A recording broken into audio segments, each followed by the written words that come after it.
Hey, all you cool cats and kittens. It's Mrs. Milius here, hitting you up for remote learning fun. It's not really fun, but okay. So, hi, 8th graders. We're working in the last bit of your Volume 1 book. I have something gross on the front of my book. Sorry, that's gross. We're going to skip the last of Module 5. At this point in the game, that's not important. Like, linear equations are straight, and we're just going to leave it at that. We're going to move on to 6-1, and then this will complete your first book. I sent home with you the second book, and we'll be doing a crash course and all the main components of that to get you into high school math working just fine. Remember, a lot of this you'll see in pre-algebra and algebra 1. So if it's scary to you, it's okay. It's supposed to be pretty advanced stuff. But I'm going to go over the first part here, which will just be practicing. And then we'll do the actual practice problems on a part 2 video of the 6-1. So this is page 319. 6-1s, we're going to solve systems of linear equations by graphing. So we're just doing a lot of what we already did. I want to fly through this, so rewatch this as many times as you need. I'm just going to get to the main parts. The main point, you're solving the system. What that means is, and I'm going to dash over here to the answer book. Sorry, no, Claire. No, honey. Okay. If you look, here's the answer book. What, honey? You want to play fish, Mom? You want to play fish? Yeah. Hold on, I got to teach first. Come on. Okay, in a minute. Okay, sorry. Yeah, this is going to be really fun for the next month and a half.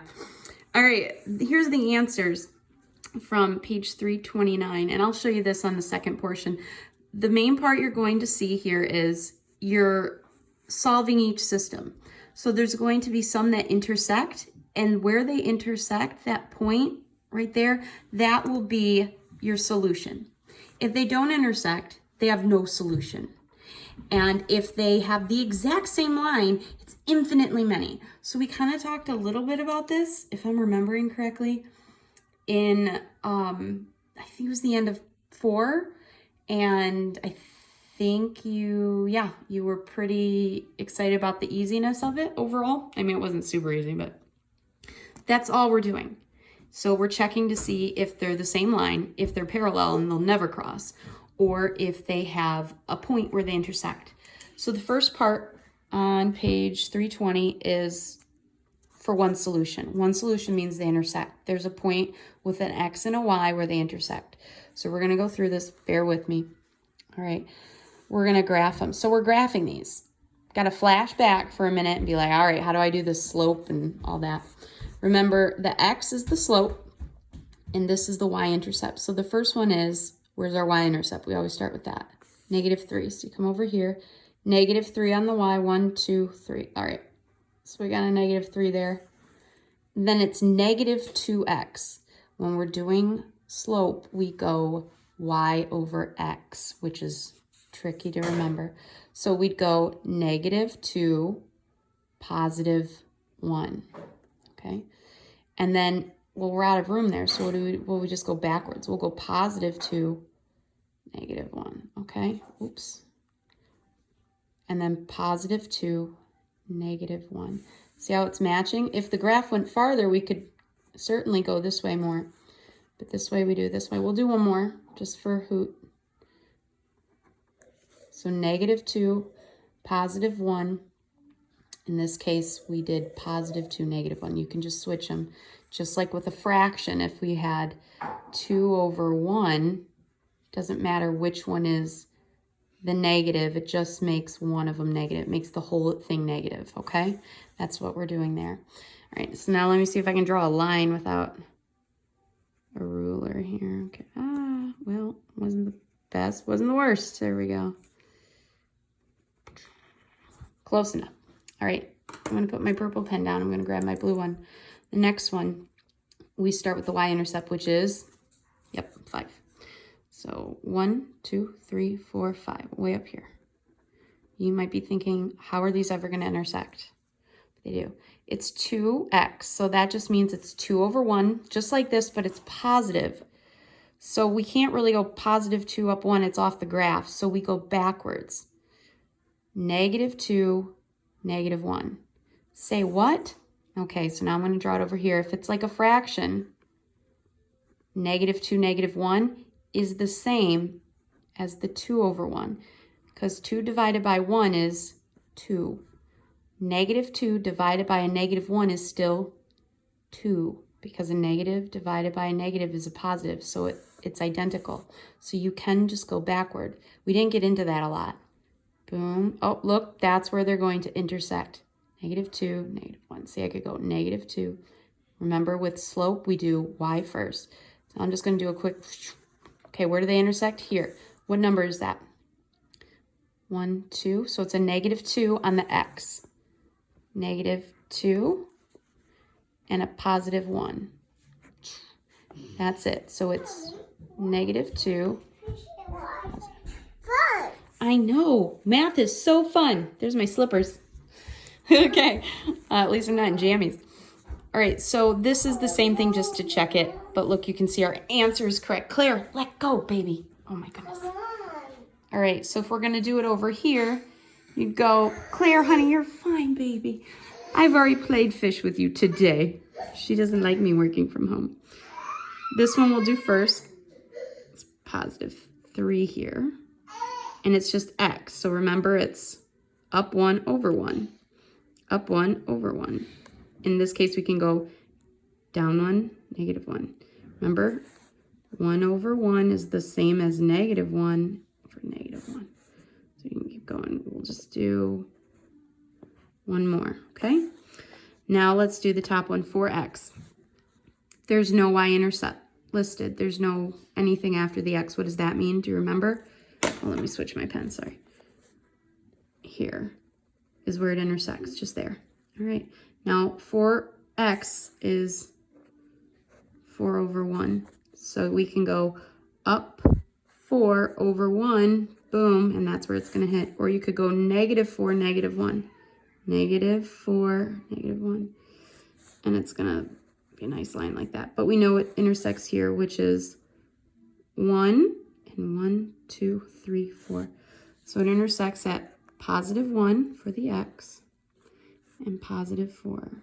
So it has a solution. This is the solution, okay? This coordinate here that I wrote really haphazardly.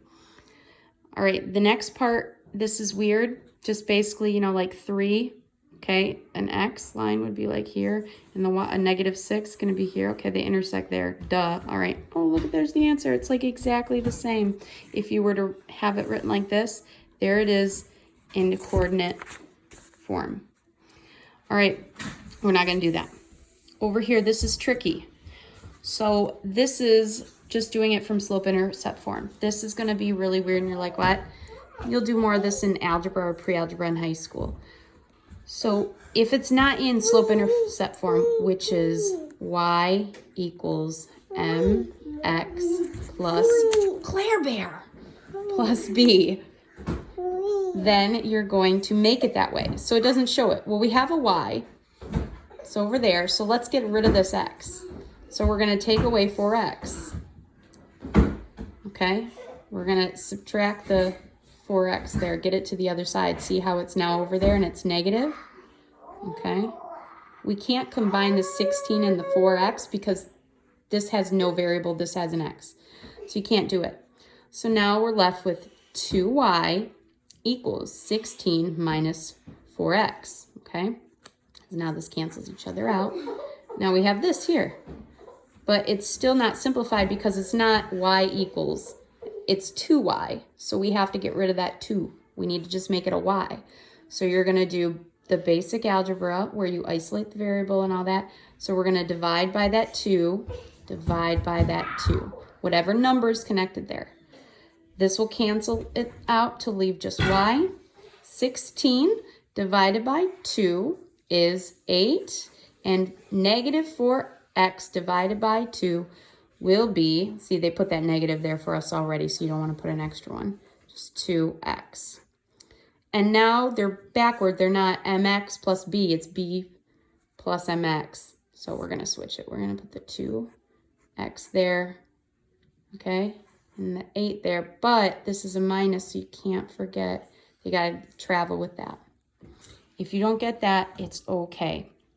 This is just so you get kind of understanding how this process works, so the next year you're not completely in the dark. Over here now we go with no solution. All it is, they give you another problem, you graph it, and you see, hey, they never intersect on my graph, so we're done, okay? This, it looks terrifying, but remember, we're not really dealing with fractions so much as that up to over 3, all right? Now look, this one is 2x plus 1. This one has a negative 3, so this one has, well, it's on the same side as the y, so that means we got to move it over. If we move it over, this will become a positive. So it's going to look almost the same, but it's going to have a different y-intercept. Luke, can you be quiet, dude? I'm teaching a lesson. Okay. All right. So now over here, it's the same kind of thing. See how this one, so over here, we're going to graph them on the same coordinate plane.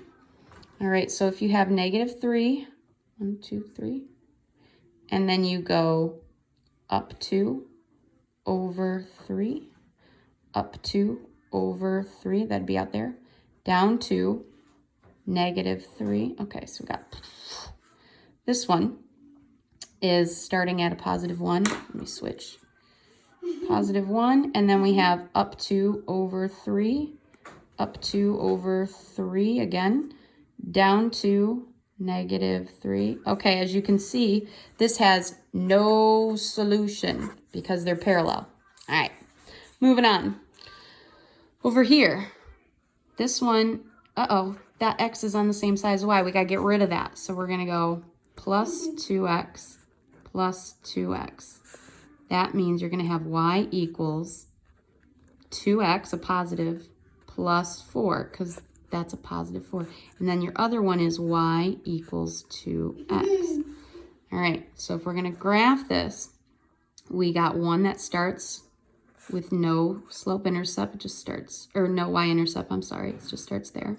And then we go up 2 over 1, because it's 2 over 1, up 2 over 1. Or negative 2, negative 1, negative 2, negative 1.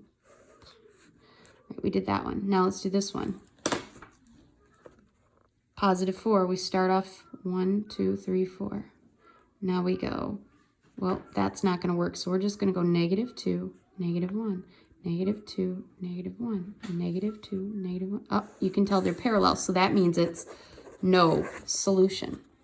Now with infinitely many, literally you get two numbers of linear equations that are going to equal the same line. That's it. So these look very different, kind of, because you got this with the x and the y chilling on the left. Here the x and the y are separated by the equal sign. Well, we want to get that y alone because we want it to be y equals mx plus b. All right, so if you were to get this on the other side, you'd go plus 3x on each side. That would cancel it out, leaving y equals a positive 3x plus 5. Positive 3x plus 5. They're identical, so it has infinitely many. It goes on forever. Okay, next page, 326. This one will get infinitely many again. They look a lot different, don't they? We got this number chilling on this side, and this one just looks normal. Thank goodness one of them's normal, right? So what we want to do is we want to get that 3 out of there. We want to leave it so it's just y. So if we get that 3 out of there, we're adding 3 on each side. Over here is our y-intercept. That 3 can combine with that 2 because there's no variables, so they are alike. This would cancel each other out, leaving just y and the equal sign. This 2x is going to stay the same because that can't be changed by it. And then negative 2 plus 3 is a positive 1. And now you have 2x plus 1, 2x plus 1. Oh, look, they are identical. Infinitely many. All right, and then if you're going to graph them, you would go plus 1, okay? And then 2 over 1, 2 over 1, negative 2, negative 1, negative 2, negative 1. That's about good. You don't need to do it. And then you do the same thing. Oh, look, start at the same spot. You don't even need to do that. I don't even care. Same. Infinitely many. that's it for part 1. Part 2, we'll go over the practice problems.